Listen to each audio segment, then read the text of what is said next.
आज गुड़गांव आए हैं। तो अब गुरुग्राम में सब लोगों को न्योता देने के लिए आए हैं। 19 मई रविवार को भगवान परशुराम जन्मोत्सव मनाया जा रहा है पैरावर में। वो उसी जमीन पे जहाँ पे काफी विवाद हुआ था। और 121 फीट की भगवान परशुराम की मंदिर मूर्ति की नींव रखी जाएगी।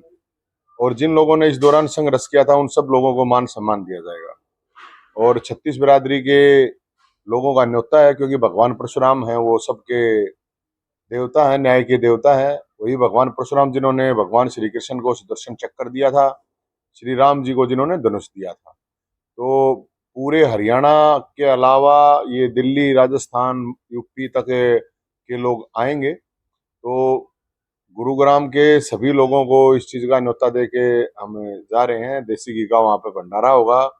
और इसके अलावा वहां पे जो शिकायत पेटी रखी जाएगी, जिन लोगों की भी शासन प्रशासन से जो समस्याएं हैं उन समस्याओं को भी वहां से उठाया जाएगा पिछली बार की तरह। ताकि भाई जिन लोगों की समस्या है, परेशानियां हैं, क्योंकि अगर फैमिली आईडी की वजह से प्रॉब्लम हुई तो हमने उसकी लड़ाई लड़ी। चाहे बेरोजगारी का इशू है, चाहे दूसरे कोई भी इशू है, किसी का भी शासन प्रशासन से जो इशू है उसकी लड़ाई लड़ी जाएगी।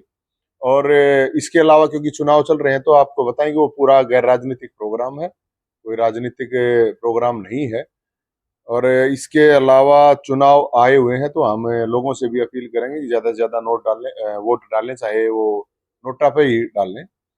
और एक चीज और कहना चाहेंगे कि जो भी नेता है उनसे सवाल जरूर करो।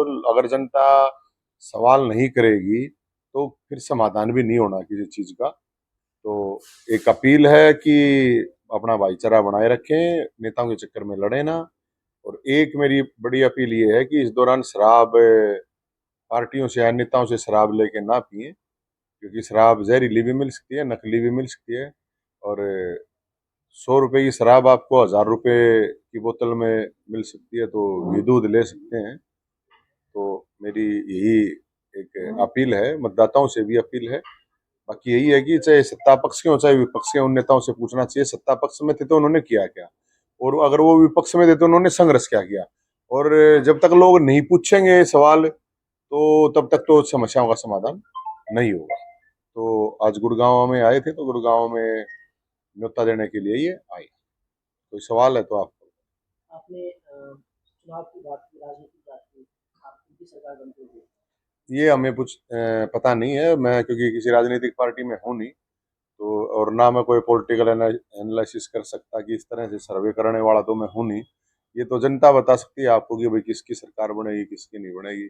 मैं तो लोगों से ये जरूर कह सकता हूँ कि भाई वोट जरूर डालें, उसे जाकर नोटा पे ही डालें, अपने घर से निकल के वोट जरूर डालें। संघर्ष की बात की, परशुराम जी मुझे जानने वाले हैं, तो जमीन पर इस लड़ाई की बात की, संघर्ष की बात की, तो कैसे पॉलिटिकल पार्टी का सहयोग है? नहीं, हमें पॉलिटिकल पार्टियों के सहयोग की जरूरत नहीं है। हम तो ये कह रहे हैं कि अयोध्या में राम मंदिर बना है और परावर में परशुराम मंदिर बनेगा। मैं गुड़गांव और जो रेवाड़ी मेवात के लोग हैं उनसे एक अपील करूंगा कि वो अपने जो उम्मीदवार हैं सांसद राव इंद्रजीत जी, उनसे पूछें कि उन्होंने 5 साल में क्या काम किए। और जो उनके दूसरे उम्मीदवार हैं राज बब्बर जी, उनसे भी पूछें कि उन्होंने आप लोगों के लिए क्या संघर्ष किया, गुड़गांव के लोगों के लिए संघर्ष क्या किया। तो दोनों जो उम्मीदवार हैं दोनों पार्टियों के, मेरे ख्याल में गुड़गांव के लोगों को दोनों से पूछना चाहिए। और अगर नहीं पूछोगे तो समस्याएं ऐसे ही ऐसे रहेंगी। आज आप लोगों के वो चरणों में है, अगले फिर 5 साल आपको उनके चरणों में रहना है। फिर इस चीज का रोना मत रोना कि हमारी समस्याओं का समाधान नहीं हुआ। जो भी उम्मीदवार है उन उम्मीदवारों से अपनी समस्या बताएं और उनसे पूछें कि आपने हमारे लिए क्या काम किया और क्या हमारे लिए संघर्ष किया।